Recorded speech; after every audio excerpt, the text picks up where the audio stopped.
Hey guys, Dazzler Magic are back with more spoilers from the upcoming very hated Unfinity set.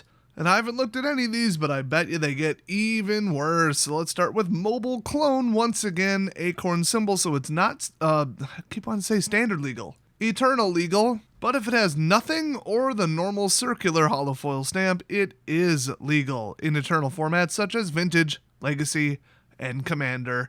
And that's what people are very angry about. So this is a 4-cost double blue sorcery using a mobile device. I already hate this. Take a picture of target creature. That device enters the battlefield as a token that's a photocopy of the pictured creature. And this wins weirdest reminder text of all time. Okay. Photocopies include auras, equipment, counters, and stickers in the shot. Don't touch other people's phones without permission, and be careful if you do. I wonder what they mean by that. Well, I hate everything about that. Next up, Proficient Pyro Dancer. Here's an example of one that is legal. It's a 3-cost 2/3 human performer, and when it enters the battlefield, you may put an art sticker on a non-land permanent you own.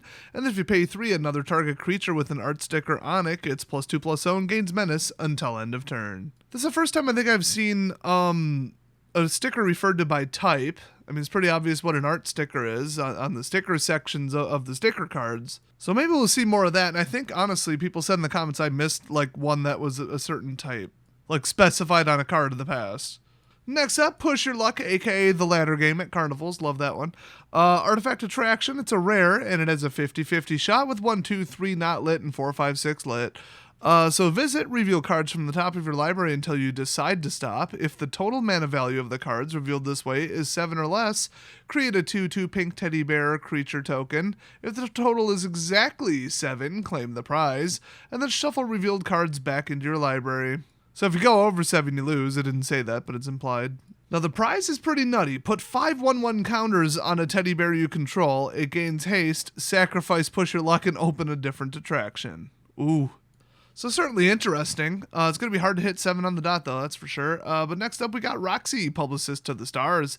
It's 4-cost star 4. Oh boy, legendary creature, human employee. Ooh, a legend in the uncommon slot, okay. Flying, and her power is equal to the number of permanents you control with an art sticker plus the number of cards in your graveyard with an art sticker. Well, there's that sticker part again. And then when Roxy enters the battlefield, distribute up to 2 art stickers among 1 or 2 non-land permanents you own. You know, they're kind of just glorified counters for, like, the stuff that's non-acorn, aka silver bordered. And then for the wackier cards, it's like, oh, if it has a picture of a hat in it. And then obviously there should be a hat sticker. I didn't even look, but of course there is. So that's kind of like the weird part. Otherwise, this is just like charge counters, basically. Or something similar. Next up, Black Hole. Ooh, this should be interesting. 4-cost rare sorcery in black. Target or destroy target creature and up to X other target creatures, where X is the number of attractions you visited this turn. More attractions, more mass, blow up more stuff. Makes perfect sense. Next up, Carnival Barker. Oh, he's adorable. It's a 3-cost 3/3 creature dog employee, and if you tap him, you have 30 seconds to laud a creature you control to any people outside the game. Until end of turn, that creature gains trample and haste and gets +X/+0, where X is the number of those people who applauded.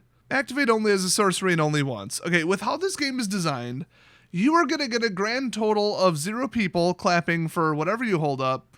You might get a couple birds flipped at you, actually, because, boy, this is just tedious.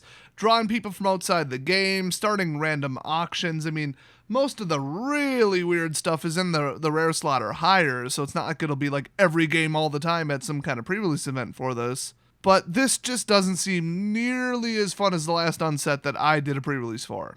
Next up, Pin Collection. It's 1 white plus X artifact equipment. When Pin Collection enters the battlefield, you may put an ability sticker with ticket cost X or less on it without paying that sticker's cost. And the sticker's cost is in tickets, of course. And then equipped creature gets +1/+1 and has all abilities of all stickers, or all ability stickers specifically on Pin Collection, equipped too. Am I the only one who thinks it's not much of a collection with 1 sticker on it? I mean, you could add more from an external source, but I don't know. Next up, Soul Performer, because they were completely running out of any type of gag that would even get a remote smile out of anyone. So it's a 4-cost green elf performer creature, 2/2. You tap it, and you add 2 tap symbols. What? Activate only once each turn. While activating an ability, use tap rather than tapping the permanent to pay for a tap? What? So it's add 2 tap energy, or like tap is a new resource, and then you can use it to pay for a tap ability without actually tapping the permanent. That's actually absolutely brilliant. This set is insane. It's completely insane. So next up, Goblin Girder Gang. It's 4 cost 0/4 creature goblin employee with reach, and whenever you roll a result not stored on Goblin Girder Gang, you may store that result on it. When you do, Goblin Girder Gang deals 1 damage to any target without a hat. And then Goblin Girder Gang gets +1/+0 for each result stored on it. Now to me that sounded like, oh, you intercept the result and then hold it here and then make a new one, but no, it's just there's a result. You would have picked up the dice. So hats are apparently the most important commodity in the entire set and the entire universe. Makes sense. I assume a lot of the guys at WotC are balding, so of course they'd be hat enthusiasts. Plus they're all enlightened and euphoric. Next up, we got Last Voyage of the Blank. It's a 4-cost black enchantment, and when this enchantment enters battlefield, of course, you may put a name sticker on it. Then it becomes an aura with enchant creature. Return a creature card from your graveyard to the battlefield and attach this aura to it. Okay. That is insanely powerful for 4. Oh, wow, and this is Eternal Legal. Wonderful.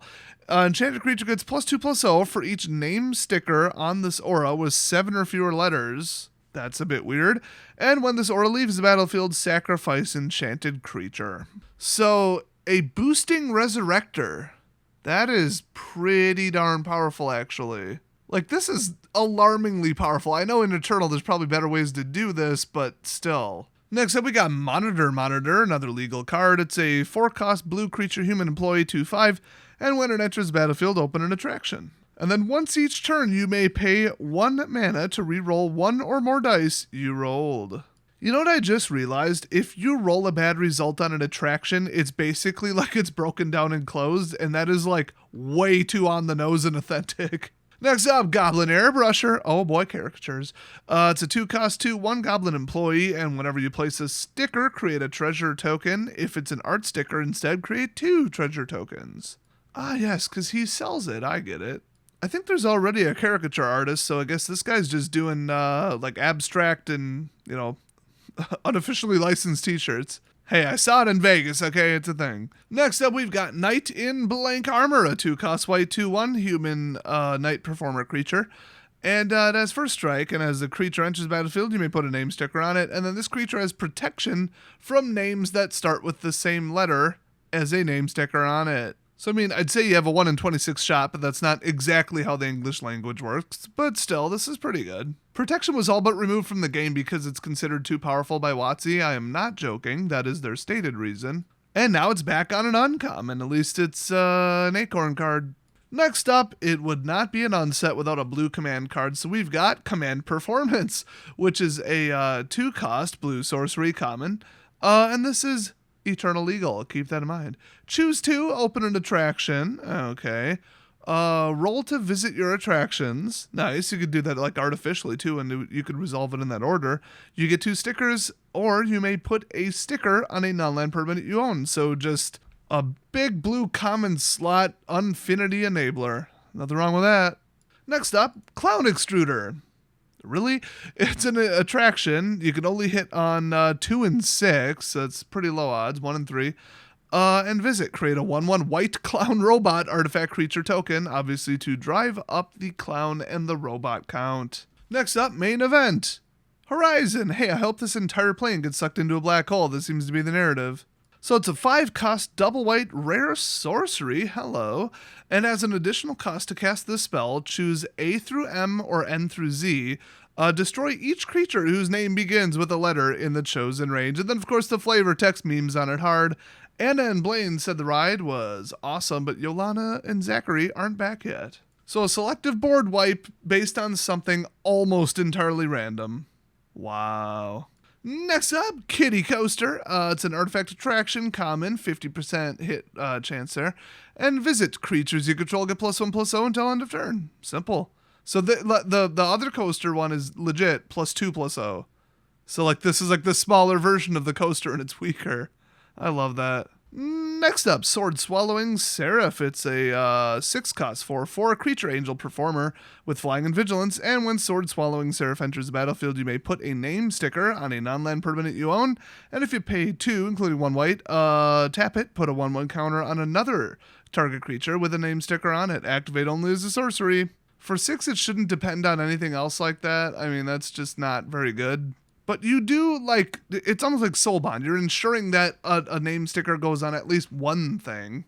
Next up, Captain Rex Nebula. It's a 3 cost 2/2 legendary creature, human pilot employee, and at the beginning of combat on your turn, wow, this is a lot of words, target non-land permanent you control becomes a vehicle artifact until end of turn. Its base power and toughness are each equal to its mana value. It has crew 2 and crash land. Whenever this vehicle deals damage, roll a 6-sided die. If the result is equal to this vehicle's mana value, it deals that much damage to any target, then sacrifice it. So I'm gathering he's not a great pilot. And you know what that oval means? This absolute lunacy is eternal legal. Until everybody metaphorically shows up with pitchforks and torches and tells WotC that we don't want this anywhere near our proper and no fun allowed Magic formats. Pretty sad that this set, like, dropped below the seriousness and the fun level of, like, stuff people play for fun. Obviously referring to Commander, not Legacy and Vintage. There is no fun in those formats. It's actually against the formal rules. So the last one I'm covering for today is Balloon Stand. Choose one, create a 1/1 red balloon creature token with flying, or sacrifice a balloon. If you do, target creature gains flying until end of turn. Wonderful. And this only hits on 5 or 6. I think balloons kind of dominate because there's not really that much flying in this set, so it kind of makes sense. Well, pretty wild stuff, but we've already got a stack of, it looks like at least 20 more as of right now. So I'm going to cover them as soon as possible on Monday, so stay subscribed if you don't want to miss it, and I'll see you guys next time.